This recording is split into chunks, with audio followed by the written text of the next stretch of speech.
नमस्कार, Bihar news room में आपका स्वागत है। मैं हूं अमृत उपाध्याय। आइए जल्दी से देखें इस हफ्ते की हेडलाइंस। चर्चा में university of physics and sciences Patna science college परिसर में हुई बनाने की घोषणा। मकसद है रिसर्च और इनोवेशन को बढ़ावा देना। सुर्खियों में अर्बन चैलेंज फंड, सरकारी अनुदान पर निर्भरता होगी कम। उद्देश्य है नगर निकायों को ग्रांट डिपेंडेंट नहीं, फाइनेंशियली ऑटोनोमस बनाना।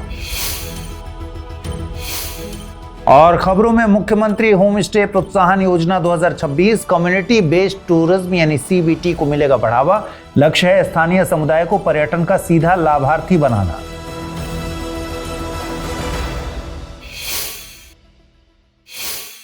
चलिए खबरों की शुरुआत करें।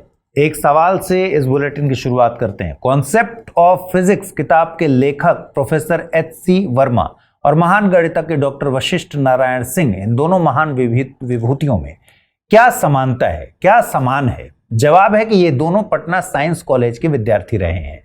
वही कॉलेज जिसने देश को बेहतरीन वैज्ञानिक दिए। अब एक नए क्रांतिकारी मोड़ पर यह कॉलेज खड़ा है। हाल ही में जून 2026 में बिहार सरकार ने इसी परिसर में राज्य की पहली university of physics and sciences बनाने की घोषणा की है। पहले ग्लोबल लॉजिक को समझिए। आजकल ज्यादातर यूनिवर्सिटीज आईटी, इंजीनियरिंग और मैनेजमेंट पर फोकस करती हैं, लेकिन दुनिया के सबसे बड़े रिसर्च हब जैसे अमेरिका का MIT यानी मैसाचुसेट्स इंस्टीट्यूट ऑफ टेक्नोलॉजी या जर्मनी के Max Planck institutes pure sciences यानी फिजिक्स और एडवांस्ड मैथमेटिक्स पर सबसे ज्यादा ध्यान देते हैं। अब बिहार सरकार भी इसी सोच के साथ इस यूनिवर्सिटी को सेंटर ऑफ एक्सीलेंस बना रही है, जहां मकसद सिर्फ डिग्री को बांटना नहीं बल्कि cutting edge research and innovation को बढ़ावा देना है। अब नेशनल एंगल को समझते हैं। भारत के नक्शे पर देखेंगे तो हमारे पास IISc बेंगलुरु और चुनिंदा Indian institutes of sciences education and research जैसे संस्थान हैं जो सिर्फ प्योर साइंस को समर्पित हैं। लेकिन हिंदी बेल्ट खास करके बिहार झारखंड में ऐसे संस्थानों की भारी कमी है। इस यूनिवर्सिटी के बनने से बिहार के विद्यार्थियों को रिसर्च के लिए अन्य राज्यों या विदेश जाने की जरूरत कम पड़ेगी। अब हिस्ट्री को समझते हैं। पटना विश्वविद्यालय की स्थापना 1917 में हुई थी। यह बिहार और उड़ीसा का पहला विश्वविद्यालय था। इसके 10 साल बाद यानी 1927 में पटना विश्वविद्यालय के अंतर्गत विज्ञान विभाग के रूप में पटना साइंस कॉलेज की स्थापना हुई और 15 नवंबर 1928 को इसका औपचारिक उद्घाटन तत्कालीन वायसराय लॉर्ड इरविन ने किया था। अब यहां और भी दिलचस्प कनेक्शन है।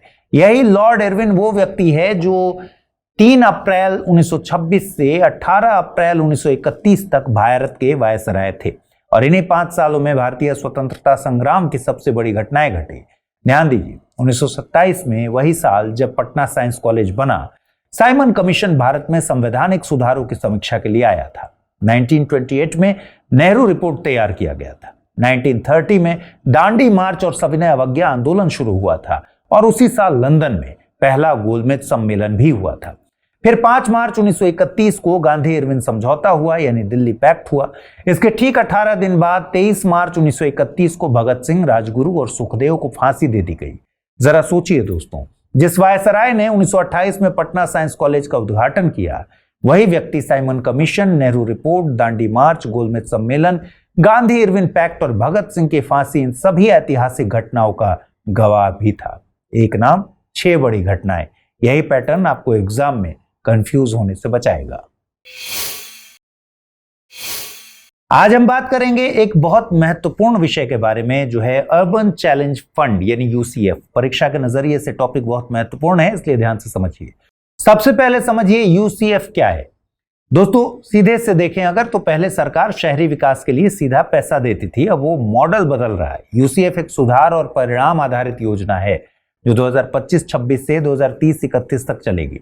इसका सबसे बड़ा संदेश याद रखिए, अनुदान से बाजार की तरफ, मतलब नगर निकाय सिर्फ सरकारी अनुदान पर निर्भर न रहें बल्कि खुद पैसा जुटाएं और अपना विकास करें। अब बात यह है कि पैसा कैसे जुटाया जाए। मान लीजिए कोई प्रोजेक्ट 100 रुपए का है तो 25 रुपए केंद्र सरकार, 25 रुपए राज्य सरकार और 50 रुपए नगर निकाय खुद जुटाएंगे। ये 25:25:50 का फॉर्मूला जो है ये याद रखना है। नगर निकाय ये पैसा municipal bonds, public private partnership या फिर हुडको यानी housing and urban development corporation limited से लिए गए लोन से जुटाएंगे। यही कारण है कि इसे market linked urban financial model कहा जा रहा है। आपके मन में यह सवाल जरूर आएगा कि छोटे शहर कैसे जुटाएंगे इतना पैसा, तो इसे भी समझिए। दरअसल इसके लिए सरकार ने 5,000 करोड़ रुपए का एक विशेष कोष बनाया है। साथ ही 1 लाख से कम आबादी वाले शहर को अधिकतम 7 करोड़ रुपए तक की लोन गारंटी की व्यवस्था भी की गई है। इससे बैंक और वित्तीय संस्थाएं उन्हें आसानी से ऋण देंगी। अब आते हैं एग्जाम वाले पॉइंट पर। बिहार को इस योजना के तहत 2,900 करोड़ रुपए की केंद्रीय सहायता मिलेगी, जिसका सीधा फायदा पटना, गया, मुजफ्फरपुर, भागलपुर, बेगूसराय आदि शहरों को होगा। और विश्व बैंक के सहयोग से बिहार में सैटेलाइट टाउनशिप, जल निकासी व्यवस्था, शहरी परिवहन आदि को लाभ मिलेगा। दोस्तों, ये एक लाइन हमेशा याद रखिएगा, अर्बन चैलेंज फंड का उद्देश्य नगर निकायों को ग्रांट डिपेंडेंट नहीं बल्कि फाइनेंशियली ऑटोनोमस बनाना है। मतलब शहर केवल सरकारी अनुदान पर निर्भर न रहें बल्कि खुद कमाकर विकास करने वाले बने। दोस्तों, बिहार में कोयला गैसीकरण मिशन आजकल काफी चर्चा में है। यदि यह परियोजना बिहार में सफल होती है तो राज्य में भारी औद्योगिक निवेश के साथ हजारों रोजगार के मौके भी पैदा हो सकते हैं। सबसे पहले समझिए कोयला गैसीकरण मिशन क्या है। दरअसल केंद्र सरकार ने 2021 में राष्ट्रीय कोयला गैसीकरण मिशन की शुरुआत की। लक्ष्य है 2030 तक 100 मिलियन टन कोयले का गैसीकरण। इसका उद्देश्य केवल कोयले को जलाना नहीं बल्कि उससे स्वच्छ ईंधन, रसायन और औद्योगिक कच्चा माल तैयार करना है। इस मिशन के 3 चरण हैं। पहला चरण है पायलट प्रोजेक्ट्स, इसके अंतर्गत तकनीक का परीक्षण किया जाएगा। दूसरा चरण गैसीकरण मिशन को तेजी से बढ़ाना और तीसरा चरण है व्यावसायिक स्तर पर संयंत्र स्थापित करना और उत्पादन को बढ़ाना। अब समझते हैं कि आखिर यह कोयला गैसीकरण होता क्या है। यही इस पूरे विषय का सबसे महत्वपूर्ण भाग है। सामान्यतः कोयले को सीधे जलाकर ऊर्जा प्राप्त की जाती है, लेकिन कोल गैसिफिकेशन में कोयले को सीधे सीधे जलाया नहीं जाता। इसे गैसीफायर नामक विशेष पात्र में 1000 डिग्री सेल्सियस से ज्यादा तापमान और उच्च दाब पर सीमित मात्रा में ऑक्सीजन और भाप के साथ अभिक्रिया कराई जाती है। इस प्रक्रिया में कोयले का कार्बन भाप के साथ अभिक्रिया करके मुख्य रूप से कार्बन मोनोऑक्साइड, हाइड्रोजन गैस का निर्माण करता है। इन दोनों गैसों के मिश्रण को सिंथेटिक गैस या फिर सिन गैस कहते हैं। याद रखिए, कोल गैसिफिकेशन का मुख्य उत्पाद है सिंथेटिक गैस। अब सवाल है कि आखिर सिंथेटिक गैस इतना महत्वपूर्ण क्यों है। देखिए, इसके कई लाभ हैं। सबसे पहले तो यह पारंपरिक कोयले की तुलना में ज्यादा स्वच्छ ईंधन माना जाता है, क्योंकि गैसीकरण के दौरान सल्फर, पारा और राख इन जैसी अशुद्धियों को पहले ही अलग कर दिया गया है। दूसरा, इसमें हाइड्रोजन की मात्रा ज्यादा होती है, इसलिए यह ब्लू हाइड्रोजन उत्पादन की दिशा में महत्वपूर्ण माना जाता है। इसके अलावा सिंथेटिक गैस का उपयोग उर्वरक उद्योग, मेथनॉल उत्पादन, रसायन उद्योग, बिजली उत्पादन और स्वच्छ ईंधन के रूप में भी किया जा सकता है। दोस्तों, अब बात करते हैं बिहार के संदर्भ में। केंद्र सरकार के अनुसार बिहार में इस मिशन के अंतर्गत लगभग 8,000 से 12,000 करोड़ रुपए तक का औद्योगिक निवेश आने की संभावना है। यह मिशन राज्य में स्वच्छ ऊर्जा आधारित औद्योगिकीकरण, बड़े पैमाने पर निवेश, रोजगार सृजन और रासायनिक उद्योगों के विकास का नया आधार बन सकता है, क्योंकि संभावना यह है कि पड़ोसी राज्य झारखंड और ओडिशा से निकटता के कारण बिहार तक कोयले के परिवहन की लागत अपेक्षाकृत कम होगी। दूसरी संभावना जल संसाधनों की है। क्योंकि कोल गैसिफिकेशन तकनीक में बड़ी मात्रा में पानी की आवश्यकता होती है, इसलिए बिहार जल संसाधनों से समृद्ध राज्य होने के कारण इस दृष्टि से अनुकूल है। और खास तौर पर उत्तर बिहार में तो बाढ़ के अतिरिक्त जल का वैज्ञानिक संचयन करके औद्योगिक उपयोग के लिए उपलब्ध कराया जा सकता है। दोस्तों, आज हम बात करेंगे बिहार के प्रसिद्ध सूफी महोत्सव और मनेर शरीफ की। बिहार के पर्यटन विभाग और जिला प्रशासन की तरफ से मनेर शरीफ दरगाह पर सूफी महोत्सव का आयोजन किया गया। पहली नजर में यह सिर्फ एक सांस्कृतिक आयोजन लग सकता है, लेकिन परीक्षा की दृष्टि से यह टॉपिक बहुत महत्वपूर्ण है। क्यों? क्योंकि इससे इतिहास, संस्कृति, सूफी आंदोलन, बिहार विशेष और पर्यटन सभी विषय जुड़े हैं। इसलिए इसे केवल करंट अफेयर्स की तरह नहीं बल्कि जीएस के नजरिए से समझिए। सबसे पहले मनेर की बात करते हैं। बिहार के पटना से लगभग 25-30 किलोमीटर पश्चिम में सोन और गंगा नदी के संगम के पास एक छोटा सा शहर है मनेर। बिहार में सूफी परंपरा का सबसे प्रमुख केंद्र माना जाता है। इस शहर में 2 महान सूफी संतों की दरगाहें हैं। बड़ी दरगाह में हजरत मखदूम याहया मनेरी और छोटी दरगाह में मखदूम शाह दौलत का मकबरा है। सूफीवाद इस्लाम का एक आध्यात्मिक और रहस्यमय रूप है, जिसमें व्यक्तिगत अनुभव के जरिए ईश्वर से सीधे जुड़ने पर जोर दिया जाता है। यह बाहरी कर्मकांड नहीं बल्कि अंदर की पवित्रता की बात करता है। बिहार में सबसे प्रसिद्ध है सूफी परंपरा सुहरावर्दिया की शाखा फिरदौसी सिलसिला मानी जाती है, और इस सिलसिले को बिहार में स्थापित करने वाले थे हजरत शरफुद्दीन अहमद याहया मनेरी, जो 1263 से लेकर 1381 तक का इनका समय है। इन्हें मखदूम जहां और मखदूमुल मुल्क बिहारी कहा जाता था। उनके आध्यात्मिक पत्रों का संग्रह मकतूबात सूफी साहित्य की एक अमर कृति है। विद्वान इसे रूमी की मसनवी के समकक्ष मानते हैं, यानी जिस रूमी को पूरी दुनिया जानती है उसी श्रेणी का एक महान संत बिहार की मिट्टी में पैदा हुआ था। मनेर शरीफ की दरगाह मुगल कालीन वास्तुकला का अद्भुत नमूना है। इसके गुंबदों पर जटिल नक्काशी और दीवारों पर कुरानी कैलीग्राफी अंकित है। मध्यकाल में यह ज्ञान और शिक्षा का प्रमुख केंद्र था। लोग मानते हैं आज दुनिया जिस सूफी संगीत की दीवानी है उसकी शुरुआत मनेर शरीफ से मानी जाती है। अगली खबर मुख्यमंत्री होम स्टे प्रोत्साहन योजना 2026 से जुड़ी है, जो कि सीधे आपके आसपास के गांवों से जुड़ा है। ध्यान से समझिए। सबसे पहले मॉडल समझिए। दरअसल यह योजना यूरोप और अमेरिका में लोकप्रिय बेड एंड ब्रेकफास्ट और वैश्विक स्तर पर एयरबीएनबी से प्रेरित है। इस अवधारणा ने व्यावसायिक और तकनीकी रूप से स्थानीय पर्यटन को बहुत मजबूत बनाया है। जहां एयरबीएनबी कई बार शहरी क्षेत्रों में व्यावसायिक रूप ले लेता है, वहीं भारत के ग्रामीण इलाकों में यह विशुद्ध रूप से स्थानीय संस्कृति, भोजन और हॉस्पिटैलिटी को बढ़ावा देने वाला मॉडल बनता है। इसे अर्थशास्त्र और पर्यटन की भाषा में कम्युनिटी बेस्ड टूरिज्म कहते हैं, सीबीटी कहते हैं। यानी पर्यटन का पैसा बड़े कॉरपोरेट होटलों के पास नहीं बल्कि सीधे गांव के आम आदमी की जेब में जाता है। भारत में यह मॉडल पहले से सफल है, जैसे कि केरल के बैकवाटर्स, सिक्किम हिमाचल का इको टूरिज्म हो या राजस्थान के हेरिटेज होम स्टे इत्यादि। आपको यह जानकारी तो होगी कि बिहार पर्यटन विभाग ने 8 पर्यटन सर्किट, रामायण सर्किट, बौद्ध सर्किट, जैन, सूफी, सिख, शिव शक्ति, गांधी सर्किट और वन्य जीव सर्किट बनाए हैं। ये भी बहुत इंपॉर्टेंट है एग्जाम के लिहाज से। इन्हीं सर्किट्स की वजह से बोधगया, राजगीर, नालंदा, वैशाली जैसे वर्ल्ड क्लास स्थलों पर हर साल लाखों देशी विदेशी पर्यटक आते हैं। लेकिन यही असली समस्या छिपी है, इंफ्रास्ट्रक्चर की कमी और आर्थिक लाभ का असमान वितरण। पर्यटक आते हैं, बड़े होटल्स में रुकते हैं, चले जाते हैं और गांव का गरीब आदमी सिर्फ देखता रहता है। इसी समस्या को हल करने के लिए सरकार लेकर आई है मुख्यमंत्री होम स्टे प्रोत्साहन योजना 2026। अब ध्यान से सुनिए। परीक्षा में सीधे प्रश्न पूछे जा सकते हैं। हर कमरे को रेनोवेट करने के लिए 2.5 लाख रुपए प्रति कमरा सब्सिडी मिलेगी। सामान्य श्रेणी के अधिकतम 4 कमरों के लिए 10 लाख रुपए तक की सहायता मिलेगी। अगर होम स्टे चलाने वाली कोई महिला एसएचजी या 18 से 25 साल का युवा हो तो उन्हें 25,000 रुपए प्रति कमरा एक्स्ट्रा मिलेगा, यानी कुल 11 लाख रुपए तक। एक व्यक्ति अधिकतम 8 कमरों तक का होम स्टे रजिस्टर करा सकता है। योजना का लाभ लेने के बाद से कम 5 साल होम स्टे चलाना अनिवार्य है, वरना सब्सिडी का पैसा वापस लिया जा सकता है। वही पूरी राशि डायरेक्ट बेनिफिट ट्रांसफर के जरिए 3 किश्तों में बैंक में आएगी। दोस्तों, यह योजना दरअसल केंद्र सरकार की स्वदेश दर्शन योजना की भावना को राज्य स्तर पर लागू करती है, जहां वोकल फॉर लोकल के तहत स्थानीय समुदाय को पर्यटन का सीधा लाभार्थी बनाया जाता है। मुख्यमंत्री होम स्टे योजना बिहार के टूरिज्म पोटेंशियल को इंफ्रास्ट्रक्चर गैप से जोड़कर ग्रामीण रोजगार का आधार बनाने की कोशिश है। तो अगली बार जब आप अपने गांव में किसी पुराने घर को देखिएगा तो सोचिएगा, वह सिर्फ एक घर नहीं, आत्मनिर्भर बिहार की नई इकाई बन सकता है। बिहार के वे 73 लाख किसान परिवार चर्चा में हैं, जिनके बैंक खाते में प्रधानमंत्री किसान सम्मान निधि योजना के तहत 23वीं किश्त आई।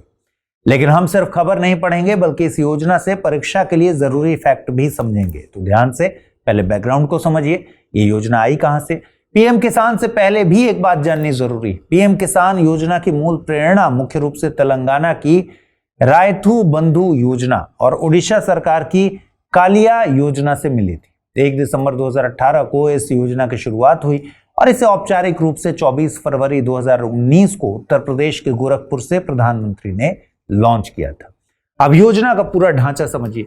पीएम किसान सम्मान निधि एक 100% केंद्रीय क्षत्रक योजना है, यानी इसमें राज्य सरकार का एक भी पैसा नहीं लगता, सारा का सारा पैसा केंद्र देता है। इसके तहत हर पात्र किसान परिवार को साल में 6,000 रुपए की आर्थिक सहायता मिलती है, कुल 3 किस्तों में। हर 4 महीने पर 2,000 रुपए सीधे बैंक खाते में। यह राशि कृषि अनुदान जैसे बीज, खाद, दवाइयां और घरेलू जरूरतें पूरी करने के लिए दी जाती है। अब बिहार का एक स्पेशल एंगल यहां ध्यान से सुनना है, यह सबसे महत्वपूर्ण है। बिहार बजट 2026-27 में एक बड़ा फैसला हुआ। राज्य सरकार ने मुख्यमंत्री किसान सम्मान निधि योजना के तहत किसानों को अपनी तरफ से 3,000 रुपए अतिरिक्त आर्थिक सहायता देने की घोषणा की। यानी अब बिहार के किसान को केंद्र से 6,000 रुपए और राज्य से 3,000 यानी कुल 9,000 रुपए सालाना इनकम हो गई। अब 23वीं किश्त की खबर भी सुनिए। प्रधानमंत्री नरेंद्र मोदी ने पश्चिम बंगाल के हुगली जिले के तारकेश्वर से पीएम किसान की 23वीं किश्त जारी की। इस किश्त में बिहार के 73 लाख से अधिक किसान परिवारों के बैंक खाते में डीबीटी के जरिए 1463 करोड़ राशि हस्तांतरित की गई। एक और जरूरी बात यह है जो आपको याद भी रखनी है, पात्र वे किसान हैं जिनके पास खुद की कृषि योग्य भूमि है, लेकिन जो पात्र नहीं है वह लिस्ट ज्यादा जरूरी है। संवैधानिक पदों पर बैठे व्यक्ति जैसे कि राष्ट्रपति, उपराष्ट्रपति, राज्यपाल, सांसद, विधायक, मेयर, सरकारी कर्मचारी, आयकर भरने वाले किसान, संस्थागत भूमि धारक जैसे कंपनी या ट्रस्ट इत्यादि पात्र नहीं होंगे। दोस्तों, ग्रामीण टोला संपर्क निश्चय योजना GTSNY बिहार सरकार की अत्यंत महत्वपूर्ण पहल है जिसकी चर्चा आजकल हो रही है। यह योजना राज्य के सुशासन कार्यक्रम विकसित बिहार के 7 निश्चय का हिस्सा है। सबसे पहले समझते हैं केंद्र सरकार की प्रधानमंत्री ग्राम सड़क योजना। यह योजना साल 2000 में अटल बिहारी वाजपेयी सरकार ने शुरू की थी। इसके तहत 250 या उससे अधिक आबादी वाली बस्तियों को पक्की सड़क से जोड़ा गया। लेकिन दोस्तों, यही एक बड़ी समस्या सामने आई। 100 से 249 आबादी वाले छोटे टोले PMGSY के दायरे में नहीं आए, यानी जो सबसे छोटे और सबसे कमजोर टोले थे वे अभी भी सड़क से वंचित रह गए। अब आती है बिहार सरकार की योजना, ग्रामीण टोला संपर्क निश्चय योजना। बिहार सरकार ने इसी संस्थागत गैप को भरने के लिए ग्रामीण टोला संपर्क निश्चय योजना GTSNY शुरू की है। यह योजना अपना मकसद क्या रखती है? इस योजना का मकसद है PMGSY यानी ग्रामीण सड़क योजना और मुख्यमंत्री ग्राम संपर्क योजना से जो छूट गए 100 से 249 आबादी वाले टोले हैं उनको हर मौसम में चलने वाली पक्की सड़क से जोड़ना। यह योजना ग्रामीण कार्य विभाग द्वारा लागू की जा रही है। यह बिहार सरकार के 7 निश्चय कार्यक्रम का हिस्सा है। 7 निश्चय 1 का चौथा निश्चय है घर तक पक्की गली नाली, जिसका उद्घाटन 28 अक्टूबर 2016 को हुआ था। इस निश्चय के तहत 3 योजनाएं एक साथ चल रही हैं। पहली है ग्रामीण टोला संपर्क निश्चय योजना जो 100 से 249 आबादी वाले टोलों को सड़क देती है। दूसरी है मुख्यमंत्री ग्रामीण गली नाली निश्चय योजना जो बिहार के ग्राम पंचायतों के ग्रामीण वार्डों में पक्की गली और नाली बनाती है। और तीसरी है मुख्यमंत्री शहरी नाली गली निश्चय योजना जो अर्बन लोकल बॉडीज के शहरी वार्डों में यही काम करती है। यानी परीक्षा में जब भी 7 निश्चय का सवाल आए तो इन तीनों योजनाओं के नाम और उनका दायरा जरूर लिखिए। दोस्तों, इकोनॉमिक्स में एक बड़ा कॉन्सेप्ट है इंफ्रास्ट्रक्चर मल्टीप्लायर इफेक्ट, यानी 1 रुपया अगर सड़क पर खर्च हो तो वो आगे चलकर कई गुना आर्थिक लाभ देता है। जब टोले तक सड़क पहुंचती है तो बच्चा स्कूल जाता है, किसान की फसल बाजार तक पहुंचती है, एम्बुलेंस समय पर आती है, महिला सुरक्षित रात में आ जा सकती है और निवेशक उस इलाके में कारखाना लगाने के बारे में सोचने लगता है। एक सड़क कई बदलाव। यही कारण है कि संयुक्त राष्ट्र के SDG गोल 9 में भी रेजिलिएंट इंफ्रास्ट्रक्चर को विकास की नींव माना गया है और बिहार की यह योजना उसी दिशा में काम कर रही है। एक और खास बात, इस योजना में GIS मैपिंग और फील्ड सर्वे के माध्यम से टोले की पहचान की गई। यानी पहले ऊपर से तस्वीरें ली गई, फिर फिजिकल सर्वे किया गया और तब तय किया गया कि कहां कहां सड़क नहीं है। यह टेक्नोलॉजी बेस्ड गवर्नेंस का एक बेहतरीन उदाहरण है। आगे बढ़े। 1 जुलाई 2026 को पटना के सम्राट अशोक कन्वेंशन केंद्र ज्ञान भवन में भारतीय स्टेट बैंक के 71वें बैंक दिवस समारोह का आयोजन हुआ। बिहार के मुख्यमंत्री ने इसका शुभारंभ किया और बिहार से संबंधित महत्वपूर्ण मुद्दों पर बात की। सबसे पहले SBI का इतिहास समझते हैं। SBI सिर्फ 71 साल पुरानी नहीं है बल्कि इसकी जड़ें 220 साल पुरानी हैं। 2 जून 1806 को अंग्रेजों ने बैंक ऑफ कलकत्ता की स्थापना की। 3 साल बाद 1809 में इसका नाम बदलकर बैंक ऑफ बंगाल हो गया। फिर 1840 में बैंक ऑफ बॉम्बे और 1843 में बैंक ऑफ मद्रास खुली। ये तीनों बैंक प्रेसिडेंसी बैंक्स कहलाती थी। 27 जनवरी 1921 को इन तीनों को मिलाकर बना इंपीरियल बैंक ऑफ इंडिया। अब आता है सबसे इंपॉर्टेंट मोड़। 1951 में भारत की प्रथम पंचवर्षीय योजना शुरू हुई जिसमें ग्रामीण विकास को सर्वोच्च प्राथमिकता दी गई। लेकिन समस्या थी, इंपीरियल बैंक सिर्फ शहरों में था, गांव तक नहीं पहुंचता था। तब ऑल इंडिया रूरल क्रेडिट सर्वे कमेटी ने सिफारिश की इंपीरियल बैंक को नेशनलाइज करने की और ग्रामीण बैंकिंग को और मजबूत बनाने की। इसका प्रभाव यह हुआ कि मई 1955 में संसद ने एसबीआई एक्ट पास किया और 1 जुलाई 1955 को इंपीरियल बैंक ऑफ इंडिया से स्टेट बैंक ऑफ इंडिया बन गया। यानी imperial bank of India change होकर बन गया स्टेट बैंक ऑफ इंडिया। इसीलिए हर साल 1 जुलाई को एसबीआई स्थापना दिवस मनाया जाता है। भारत की सबसे बड़ी बैंक है जिसके पास देश के कुल बैंकिंग का लगभग 23% हिस्सा है। आरबीआई ने एसबीआई को डीएसबीआई यानी too big to fail bank घोषित किया है। आप ये भी जानिए यह स्टेटस आईसीआईसीआई बैंक और एचडीएफसी बैंक इन दोनों के पास भी है। मुख्यमंत्री ने बैंक स्थापना दिवस समारोह में कहा कि सीडी रेशियो को 100% तक करने का प्रयास करें। अब ये क्या होता है इसे भी समझना होगा। सीडी रेशियो का मतलब होता है क्रेडिट डिपॉजिट रेशियो। ये बताता है कि बैंक में जो जमा आता है उसका कितना % ऋण के रूप में दिया जाता है। उदाहरण से समझ लीजिए, मान लीजिए कि बिहार के लोगों ने एसबीआई में 100 रुपए जमा किए और बैंक ने बिहार में सिर्फ 44 रुपए का कर्ज दिया, तो सीडी रेशियो हुआ 44%। बिहार का सीडी रेशियो राष्ट्रीय औसत 75-76% से बहुत कम है। इसलिए मुख्यमंत्री ने इसे 100% तक लाने की बात कही है ताकि बिहार का पैसा बिहार के उद्योग, किसान और युवाओं पर खर्च हो। याद रखिए, कम सीडी रेशियो मतलब बैंक पैसा लेता तो है बिहार से लेकिन कर्ज देता है दूसरे राज्यों को भी। यह बिहार के आर्थिक पिछड़ेपन के कारणों में शामिल है। मुख्यमंत्री ने यह भी कहा कि केसीसी का लाभ अधिक से अधिक किसानों तक पहुंचाया जाए। केसीसी यानी किसान क्रेडिट कार्ड, ये 1998 में शुरू हुई योजना है। इसके तहत किसान को एक रिवॉल्विंग क्रेडिट कार्ड मिलती है, यानी एक बार कार्ड बना लो, जरूरत पर पैसा निकाल लो, फसल बेचो तो जमा करो, फिर जरूरत पर निकाल लो। ब्याज दर बहुत कम और बार बार बैंक के चक्कर नहीं। इधर टीबी मुक्त बिहार को लेकर एक उच्च स्तरीय बैठक की गई। इस बैठक में राज्य में बड़े स्तर पर टीबी स्क्रीनिंग अभियान के चल रहे धीमे प्रोग्रेस को लेकर चिंता जताई गई। पहले टीबी को समझ लेते हैं। टीबी यानी ट्यूबरकुलोसिस एक संक्रामक बीमारी है जो माइकोबैक्टीरियम ट्यूबरकुलोसिस नामक बैक्टीरिया से होता है। यह मुख्यतः फेफड़ों को प्रभावित करती है, साथ ही हड्डियों, दिमाग और किडनी को भी। यह हवा से फैलती है जब टीबी का मरीज खांसता, छींकता या थूकता है तब। सबसे इंपॉर्टेंट बात, टीबी पूरी तरह ठीक हो सकती है बशर्ते इलाज सही तरीके से पूरा किया जाए। बावजूद इसके दोस्तों, भारत में दुनिया के सबसे ज्यादा टीबी मरीज हैं। वैश्विक टीबी मामलों का लगभग 26-27% सिर्फ भारत में है और बिहार इस मामले में देश के उच्च बोझ वाले राज्यों में शामिल है। अब नेशनल प्रोग्राम को समझते हैं। एनटीईपी क्या है? दरअसल पहले इसे आरएनटीसीपी यानी revised national TB control programme कहते थे, लेकिन 2020 में इसका नाम बदला गया और एनटीईपी यानी नेशनल ट्यूबरकुलोसिस एलिमिनेशन प्रोग्राम कर दिया गया। नाम क्यों बदला? क्योंकि सोच बदली। अब सिर्फ नियंत्रण नहीं, उन्मूलन का लक्ष्य है। प्रधानमंत्री ने 2018 के एंड टीबी समिट में दिल्ली में घोषणा की थी कि भारत 2025 तक टीबी मुक्त होगा, यानी एसडीजी के 2030 के लक्ष्य से 5 साल पहले। देखिए, एनटीईपी 4 स्तंभों पर काम करता है: डिटेक्ट, ट्रीट, प्रिवेंट और बिल्ड। यानी पहचानो, इलाज करो, रोको और तंत्र बनाओ, सिस्टम बनाओ। इसके लिए निक्षय पोर्टल लॉन्च किया गया। निक्षय यह नाम संस्कृत से आया है। नि यानी नाश करना और क्षय यानी टीबी रोग। यह भारत सरकार का वेब आधारित पेशेंट मैनेजमेंट सिस्टम है जिसमें टीबी के हर मरीज की जानकारी पहचान से लेकर इलाज तक दर्ज होती है। निक्षय पोर्टल पर पंजीकरण अनिवार्य है, बिना इसके सरकारी सुविधाएं नहीं मिलती।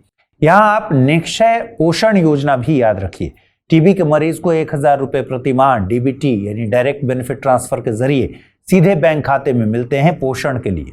पहले यह राशि 500 रुपए हुआ करती थी, 2024 में इसे बढ़ाया गया और 1000 रुपए किया गया, क्योंकि टीबी और कुपोषण का सीधा संबंध है। कमजोर शरीर में टीबी जल्दी घर कर लेता है। 9 सितंबर 2022 को राष्ट्रपति द्रौपदी मुर्मू ने प्रधानमंत्री टीबी मुक्त भारत अभियान लॉन्च किया था। इसी के तहत शुरू हुई निक्षय मित्र इनिशिएटिव। इसमें कोई भी व्यक्ति, एनजीओ, कॉर्पोरेट या फिर संस्था टीबी मरीज को अडॉप्ट कर सकती है, यानी कम से कम 6 महीने तक उसे पोषण, दवा और आर्थिक सहायता देना होता है।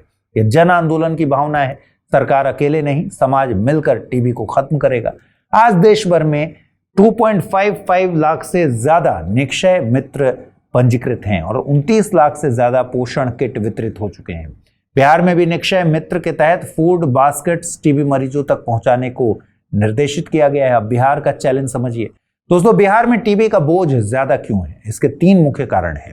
पहला, बिहार में कुपोषण दर अभी भी ऊंची है और टीबी सबसे पहले कमजोर शरीर पर हमला करता है। दूसरा, भीड़ भाड़ वाले इलाके, झुग्गियां इत्यादि जगहें जहां भी वातावरण शुद्ध नहीं है वहां टीबी तेजी से फैलता है। और तीसरा, लोग टीबी छिपाते हैं, इलाज बीच में छोड़ देते हैं, जिससे drug resistant TB MDR TB जन्म लेती है, जो ज्यादा खतरनाक होती है। पटना में जेपी गंगा पथ के किनारे एक आधुनिक botanical garden glass house type eco project विकसित करने की योजना प्रस्तावित है। पूरा उद्यान चारों ओर से बंद रहेगा। इसकी छत टेम्पर्ड ग्लास या पारदर्शी प्लास्टिक से बनाई जाएगी। यह सिंगापुर के प्रसिद्ध गार्डन्स बाय द बे की तर्ज पर बनाया जाएगा। Gardens of the Bay Singapore का वो अद्भुत उद्यान है जिसके अंदर दो प्रमुख क्लाइमेट कंट्रोल्ड कंजर्वेटरीज हैं। पहला है फ्लावर डोम। यह दुनिया का सबसे बड़ा ग्लास ग्रीन हाउस है। इसे भूमध्य सागरीय और उपोष्ण कटिबंधीय वातावरण के अनुरूप बनाया गया है, जहां सदियों पुराने जैतून के पेड़, बाओबाब और कैक्टस एक साथ उगाए जाते हैं। दूसरा है क्लाउड फॉरेस्ट, जिसमें उष्णकटिबंधीय पर्वतीय वनों का वातावरण बनाया गया है। यहाँ कोहरा, ठंडक और हरियाली एक साथ देखने को मिलती है। यह गार्डन्स बाय द बे सिर्फ बागीचा नहीं, यह सिंगापुर के सिटी इन अ गार्डन नीति का प्रतीक है। इस नीति की शुरुआत हुई थी 1967 में प्रधानमंत्री ली कुआन यू के द्वारा। इसमें शहरी विकास और प्रकृति को एक साथ चलाने की सोच थी। आज सिंगापुर दुनिया का सबसे घना शहर होते हुए भी सबसे हरा भरा शहर माना जाता है। अब बोटेनिकल गार्डन का इतिहास समझिए, यह आपके परीक्षा में पूछा जा सकता है। दरअसल बोटेनिकल गार्डन यानी वनस्पति उद्यान केवल बागीचा नहीं, यह एक वैज्ञानिक संस्था है जहां पौधों का संग्रह, अध्ययन, संरक्षण और अनुसंधान होता है। भारत के सबसे प्रसिद्ध बोटेनिकल गार्डन्स याद रखिए। पहला है आचार्य जगदीश चंद्र बोस भारतीय वनस्पति उद्यान, हावड़ा, कोलकाता, पश्चिम बंगाल में। यह 1787 में स्थापित हुआ और दुनिया के सबसे पुराने बोटेनिकल गार्डन्स में से एक है। यहाँ का ग्रेट बनियान ट्री एक अकेला बरगद का पेड़ है जो लगभग 3.5 एकड़ में फैला है और दुनिया का सबसे चौड़ा पेड़ माना जाता है। दूसरा, लाल बाग बोटेनिकल गार्डन, बेंगलुरु, कर्नाटक। 1760 में हैदर अली ने शुरू किया, टिपू सुल्तान ने इसे विकसित किया। तीसरा है लॉयड बोटेनिकल गार्डन, दार्जिलिंग, पश्चिम बंगाल, हिमालयी पौधों के लिए प्रसिद्ध है। दोस्तों, जब पटना में यह इंडोर बोटेनिकल गार्डन बनेगा तो बिहार सिर्फ इतिहास और संस्कृति का नहीं बल्कि आधुनिक अर्बन प्लानिंग और पर्यावरण संरक्षण का केंद्र भी बनेगा। आइए अब जल्दी से देखते हैं बुलेटिन के एक खास सेगमेंट को जिसका नाम है पर्सन ऑफ द वीक। दोस्तों, अगर बिहार सरकार आपसे पूछे कि अगले 5 वर्षों में कितने नए स्कूल बनाने चाहिए, कितने डॉक्टरों की आवश्यकता होगी, कितने किसानों तक सिंचाई योजना पहुंचानी है, कितने युवाओं के लिए रोजगार चाहिए और किन जिलों को सबसे पहले विकास की जरूरत है, तो आप इसका जवाब कैसे देंगे? अनुमान लगाकर, लोगों की राय से या किसी वैज्ञानिक आधार पर? यही वो सवाल है जिसने आधुनिक भारत की दिशा बदल दी। और इस सवाल का जवाब देने वाले कोई राजा महाराजा नहीं थे बल्कि ये एक वैज्ञानिक थे जिन्होंने कहा नीति का आधार अनुमान नहीं, आंकड़े होने चाहिए। वे वैज्ञानिक थे प्रशांत चंद्र महालनोबिस। साल 1893, स्थान कोलकाता। ये वो दौर था जिसे हम बंगाल पुनर्जागरण के नाम से जानते हैं। और इसी वातावरण में 29 जून 1893 को पीसी महालनोबिस का जन्म हुआ। बचपन से ही उनमें एक जिज्ञासा थी हर चीज को प्रमाण के साथ समझने की। उनकी प्रारंभिक शिक्षा हुई कोलकाता में, फिर वे प्रेसिडेंसी कॉलेज पहुंचे। प्रेसिडेंसी कॉलेज को उस समय केवल एक कॉलेज नहीं बल्कि भारतीय बुद्धिजीवियों की प्रयोगशाला कहते थे।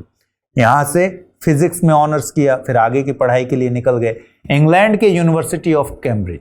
कहानी में वो मोड़ आता है जो इतिहास बदल देता है।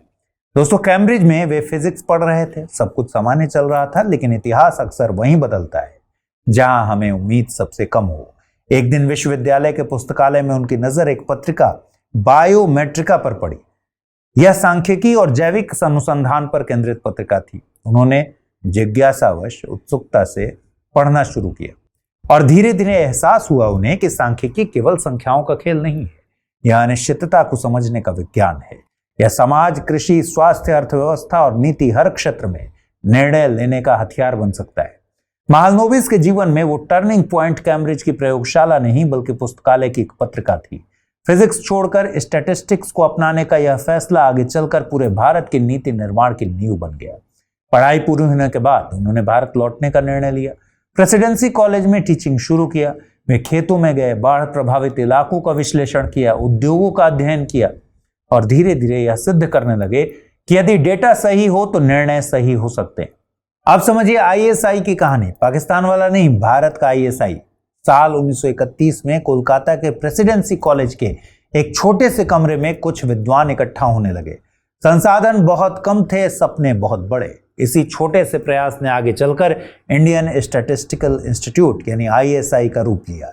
28 अप्रैल 1932 को इसे औपचारिक रूप से रजिस्टर किया गया और 1959 में भारत की संसद ने इसे इंस्टीट्यूशन ऑफ नेशनल इंपॉर्टेंस घोषित किया। दोस्तों, यही है दूरदर्शिता की ताकत। अब सैंपल सर्वे का जादू समझिए, यही सबसे बड़ा योगदान है। एक सवाल, अगर आपको पूरी गंगा नदी के पानी जांचना हो तो क्या पूरी नदी को प्रयोगशाला में लेके जाएंगे? नहीं, आप अलग अलग जगहों से कुछ नमूने लेंगे, उनसे पूरी नदी की गुणवत्ता का अनुमान लगाएंगे। यह सिद्धांत महालनोबिस ने पूरे देश पर लागू किया। उनका मानना था कि भारत जैसे विशाल देश में हर नागरिक से पूछना संभव नहीं, लेकिन अगर वैज्ञानिक तरीके से नमूना इकट्ठा करें तो पूरे देश के बारे में विश्वसनीय निष्कर्ष निकाले जा सकते हैं। इसी सोच के आधार पर 1950 में उन्होंने NSS यानी नेशनल सैंपल सर्वे की स्थापना की और सेंट्रल स्टैटिस्टिकल ऑर्गेनाइजेशन CSO भी उन्हीं की देन है। मई 2019 में NSSO को केंद्रीय सांख्यिकी कार्यालय CSO के साथ विलय कर राष्ट्रीय सांख्यिकी कार्यालय यानी NSO बना दिया गया। 1947 में भारत आजाद हुआ। सामने थी गरीबी, बेरोजगारी, कम उद्योग, सीमित संसाधन। सरकार को तय करना था विकास की दिशा क्या होगी। यही महालनोबिस की मुलाकात प्रधानमंत्री जवाहरलाल नेहरू से हुई। नेहरू को विज्ञान और योजनाबद्ध विकास में भरोसा था। महालनोबिस के पास था डेटा और विश्लेषण की ताकत। जब ये दोनों विचार मिले तब जन्म लिया महालनोबिस मॉडल ने। और इस मॉडल का मूल विचार था, यदि भारत को लंबे समय में आत्मनिर्भर बनना है तो भारी उद्योगों में निवेश करना होगा। यही सोच द्वितीय पंचवर्षीय योजना यानी 1956 से 1961 का आधार बनी और इसी योजना के तहत भिलाई, दुर्गापुर, राउरकेला जैसे बड़े बड़े इस्पात संयंत्र लगे। महालनोबिस ने भारत को यही सिखाया, लोकतंत्र में नीति अनुमान से नहीं प्रमाण से बननी चाहिए। आज जब सरकार नई शिक्षा नीति बनाती है तो डेटा चाहिए, स्वास्थ्य नीति बनाती है तो डेटा चाहिए, गरीबी मिटाने की योजना बनती है, डेटा चाहिए, AI और बिग डेटा का युग है, डेटा चाहिए। हर जगह एक ही सवाल, क्या हमारे पास विश्वसनीय डेटा है? और यही महालनोबिस साहब ने हमें सिखाया था और यहीं पर वो आज भी जीवित दिखते हैं। आइए अब जल्दी से देखें आज के क्विक न्यूज में क्या है खास।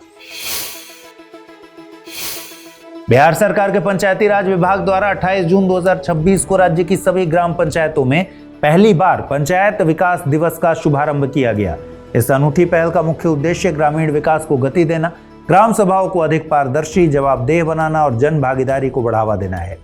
मुख्यमंत्री डिजिटल लाइब्रेरी योजना बिहार सरकार द्वारा शुरू की गई एक महत्वाकांक्षी योजना है। इसका मुख्य उद्देश्य ग्रामीण और दूर दराज के क्षेत्रों के छात्रों को प्रतियोगी परीक्षाओं की तैयारी के लिए आधुनिक डिजिटल संसाधन और हाईटेक स्टडी प्लेटफॉर्म उपलब्ध कराना है। बिहार की राजधानी पटना को पूरी तरह से बदलने, उसे स्वच्छ, सुंदर और ग्लोबल स्मार्ट सिटी का रूप देने की तैयारी चल रही है। इसके तहत पटना में एक पार्क बनाया जाएगा जिसका नाम लोकनायक जयप्रकाश नारायण पार्क होगा। इस पार्क की सबसे बड़ी खासियत इसका वेस्ट टू वंडर कॉन्सेप्ट है। इस प्रोजेक्ट के जरिए शहर से निकलने वाले कचरे जैसे पुराने टायर, चूड़ियां, बेकार पाइप, इलेक्ट्रॉनिक कचरा और खाली बोतलों को रिसाइकिल किया जाएगा। इन्हीं बेकार चीजों से बिहार के ऐतिहासिक स्मारकों और धरोहरों की अद्भुत आकृतियां तैयार की जाएंगी। बिहार सरकार ने जून 2026 में लद्दाख के सिंधु दर्शन तीर्थ यात्रा के लिए एक नई अनुदान योजना को मंजूरी दी है। यह योजना बिहार के पर्यटन विभाग द्वारा प्रस्तावित और संचालित है। पात्र तीर्थ यात्रियों को उनकी कुल यात्रा लागत का 50% या अधिकतम 20,000 रुपए, जो भी कम हो, की सहायता दी जाएगी। तीर्थयात्रियों को पहले अपने खर्च पर यात्रा पूरी करनी होगी, फिर बिल जमा करने के बाद सहायता राशि सीधे उनके बैंक खाते में डायरेक्ट बेनिफिट ट्रांसफर के माध्यम से भेजी जाएगी। आवेदक बिहार का स्थायी निवासी और उसकी आयु 18 वर्ष या उससे अधिक होनी चाहिए। बिहार राज्य खाद्य एवं नागरिक आपूर्ति निगम यानी BASFC ने खाद्यान्न परिवहन की लॉजिस्टिक्स में पारदर्शिता और दक्षता सुनिश्चित करने के लिए डिजाइन किए गए आधुनिक तकनीकी उपकरण वाहन ट्रैकिंग सिस्टम VTS को लागू किया है। यह प्रणाली आपूर्ति श्रृंखला में वास्तविक समय की निगरानी और जवाबदेही प्रदान करके बिहार की सार्वजनिक वितरण प्रणाली में महत्वपूर्ण भूमिका निभाती है। National career service NCS portal के नवीनतम आंकड़ों के मुताबिक पंजीकृत बेरोजगारों की सूची में बिहार 54,14,000 से ज्यादा पंजीकरणों के साथ देश में दूसरे स्थान पर है, जो कुल पंजीकृत बेरोजगारों का लगभग 8.65% है। इन रजिस्टर्ड युवाओं में 12वीं पास, ग्रेजुएट, पोस्ट ग्रेजुएट और पीएचडी धारक भी शामिल हैं। अब इसका सही मतलब समझिए, यह सिर्फ बेरोजगारी नहीं बल्कि एक डबल एज्ड फैक्ट है। ध्यान रहे, ज्यादा पंजीकरण होने का मतलब सिर्फ ये नहीं कि बिहार में बेरोजगारी ज्यादा है, बल्कि इसका एक सकारात्मक पहलू भी है। यह दिखाता है कि बिहार के युवाओं में अब डिजिटल जागरूकता और फॉर्मल एम्प्लॉयमेंट सिस्टम पर भरोसा बढ़ रहा है। पहले लोग रोजगार के लिए सीधे जुगाड़ या परिचय पर निर्भर रहते थे, अब वे सरकारी पोर्टल के जरिए नौकरी ढूंढ रहे हैं। यह गवर्नेंस और डिजिटल इंडिया की सफलता मानी जा सकती है। आइए अब जल्दी से देखते हैं आज के बुलेटिन पर आधारित क्या सवाल बन सकते हैं। पहला सवाल है मेंस के लिए, मुख्यमंत्री होम स्टे प्रोत्साहन योजना 2026 के प्रमुख प्रावधानों का उल्लेख करते हुए स्पष्ट कीजिए कि यह योजना बिहार में ग्रामीण पर्यटन, स्थानीय रोजगार, सामुदायिक भागीदारी तथा समावेशी आर्थिक विकास को किस तरह बढ़ावा दे सकती है। साथ ही इसके प्रभावी क्रियान्वयन की चुनौतियों और आवश्यक सुझावों पर भी प्रकाश डालिए। 38 अंक के लिए। आइए अब जल्दी से देखें प्रीलिम्स से रिलेटेड कौन से सवाल बन सकते हैं। पहला सवाल है, हाल ही में बिहार सरकार ने राज्य की पहली university of physics and sciences की स्थापना किस परिसर में करने की घोषणा की है। पटना विश्वविद्यालय, पटना साइंस कॉलेज, नालंदा विश्वविद्यालय, आर्यभट्ट ज्ञान विश्वविद्यालय या फिर ऑप्शन ई प्रयास नहीं किया गया। अगला प्रश्न है, हाल ही में चर्चा में रहा अर्बन चैलेंज फंड यानी यूसीएफ किस तरह की योजना है जो नगर निकायों के विकास मॉडल में बदलाव से संबंधित है। केवल केंद्र प्रायोजित पूर्ण अनुदान योजना, सुधार और परिणाम आधारित योजना, 100% ऋण आधारित योजना, केवल ग्रामीण क्षेत्रों के विकास की योजना या फिर ऑप्शन ई प्रयास नहीं किया गया। अगला प्रश्न है, कोयला गैसीकरण से बनने वाली सिंथेटिक गैस किन दो मुख्य गैसों का मिश्रण है। कार्बन डाइऑक्साइड और मीथेन, कार्बन मोनोऑक्साइड और हाइड्रोजन, नाइट्रोजन और ऑक्सीजन, हीलियम और क्लोरीन या फिर ऑप्शन ई प्रयास नहीं किया गया। अगला सवाल है, बिहार में सूफीवाद का कौन सा सिलसिला यानी परंपरा सबसे ज्यादा प्रसिद्ध और सक्रिय रहा। चिश्ती, कादरी, फिरदौसी, नक्शबंदी या फिर ऑप्शन ई प्रयास नहीं किया गया। अगला प्रश्न है, मुख्यमंत्री होम स्टे प्रोत्साहन योजना 2026 पर्यटन के किस विशेष मॉडल पर आधारित है जिसका पैसा सीधे गांव के आम आदमी तक पहुंचता है। Corporate tourism, community based tourism, medical tourism, space tourism या फिर ऑप्शन ई प्रयास नहीं किया गया। अगला प्रश्न है, बिहार बजट 2026-27 के फैसले के बाद मुख्यमंत्री किसान सम्मान निधि योजना के तहत राज्य सरकार किसानों को अपनी तरफ से सालाना कितने रुपए की अतिरिक्त सहायता देगी। 1500, 2000, 3000, 4000 या फिर ऑप्शन ई प्रयास नहीं किया गया। अगला प्रश्न है, ग्रामीण टोला संपर्क निश्चय योजना GTSNY बिहार सरकार के किस बड़े कार्यक्रम का महत्वपूर्ण हिस्सा है। जल जीवन हरियाली अभियान, विकसित बिहार के साथ निश्चय कार्यक्रम, मुख्यमंत्री उद्यमी योजना, बाल सहायता योजना या फिर ऑप्शन ही प्रयास नहीं किया गया। अगला प्रश्न है, भारतीय रिजर्व बैंक द्वारा SBI के साथ साथ और किन दो निजी बैंकों को DSIB यानी टू बिग टू फेल, डूबने के लिए बहुत बड़े बैंक घोषित किए गए हैं। PNB और बैंक ऑफ बड़ौदा, ICICI और HDFC बैंक, एक्सिस बैंक और Kotak Mahindra bank, IDBI bank और कैनरा बैंक या फिर ऑप्शन ई प्रयास नहीं किया गया। अगला प्रश्न है, ट्यूबरकुलोसिस मुख्य रूप से किस सूक्ष्म जीव के कारण होने वाली एक संक्रामक बीमारी है। वायरस, बैक्टीरिया, फंगस, प्रोटोजोआ या फिर ऑप्शन ई प्रयास नहीं किया गया।